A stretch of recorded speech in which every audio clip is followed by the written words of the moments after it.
mirror mo sa ulo, saka ka mag-full turn pa ganun, ha? Lagpas po. Mirror Mirror sa... sa nguso na sakit ha? Para iwas sabit. Ano pa? Tapos, syempre, titingin rin sa kanan. So, gapang lang. Gapang lang gawin mo dyan ay biting lang. Tanggalin mo na pa sa brake, biting lang. Pag gusto mo pagaan, libog mo clutch. Dahil copy ka na. Full turn. Yan. Full turn. Yan. Buwelo ka muna dito. Yan. Okay. Yan. Pawi ka na. Ilagpas mo yung mirror mo dito. Ayan. Copy na. Full turn. Para di sumasabit na. Okay. Salamat ka dito. So, huwag ka didikit muna ha. Pag pagkaramdam na dikit, balik mo na. Yan. Tapos hintayin muna yung mirror mo. At least lumagpas. Yan. Huwag lumagpas. Todo mo na. Na. Akit tayo dun sa second floor. Waiting ka lang. Then, alalay ka ng gas. Dagdagan mo ng gas. Yan. Supporta mo ba ng gas? Sige, supporta mo ng gas. Para makaahon yung sakyan. Dahil sa manual, pag hindi mo suportahan yan, naubos ang buhay. Hindi pwedeng ano lang yun. O, diyan tayo sa kaliwa. Yun. Okay. Slow down ka lang. Layo ka na. Stop. Halimbawa, dito. Yan. Pero huwag ka masyadong lalayo sa kanya. Didikitan natin. Yan. Diba? Yan. Full turn. Punta dyan. Tapos, tingnan mo siya dito. Yung atrasan mo. Kailangan makita mo siya dito. Kaunti lang ha. Kahit kaunti lang makita. Yan. Ayan na. Ayan na. Pag nakita mo na yun, stop na ikaw. Lagyan mo na sa reverse. Yan. Okay, since na, stop mo na. Since na papunta sa kanan, kumapi ka ng kanan. Dito, pupunta dito.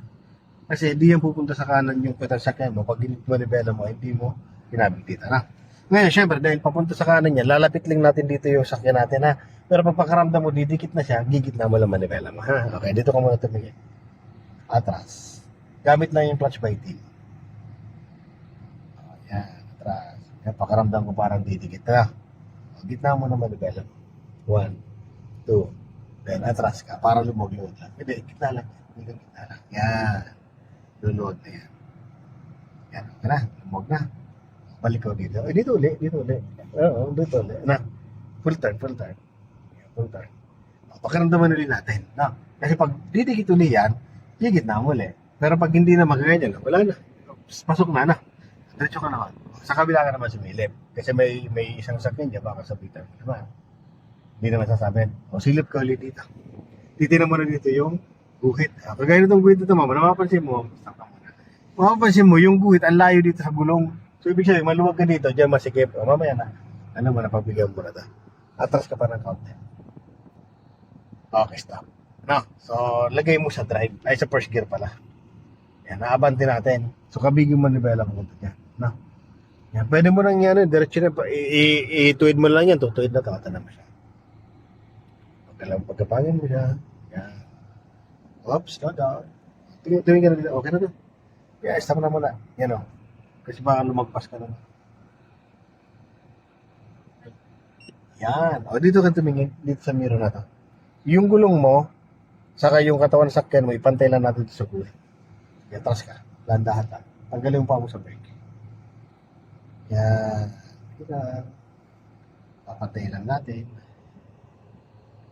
Ay, yun. Pantay na, ano? Gitna mo na. Napo mo gitna ng manibela mo. Yun. Oh, di yung gitna. Lagpas. Balik mo. Balik mo dito. Yan. O, lagpas pa rin. Stop. Balik mo sa gitna. Ito, balik mo sa gitna. O, tingnan mo siya dito. Pagkaramdaman mo siya dito. Patrasin mo. O, stop. Di ba pumunta ng kanan? Sipigin siya, nasa kanan to. Balik mo sa kaliwa. Yun. O, isa lang na. Okay. Okay na, sige.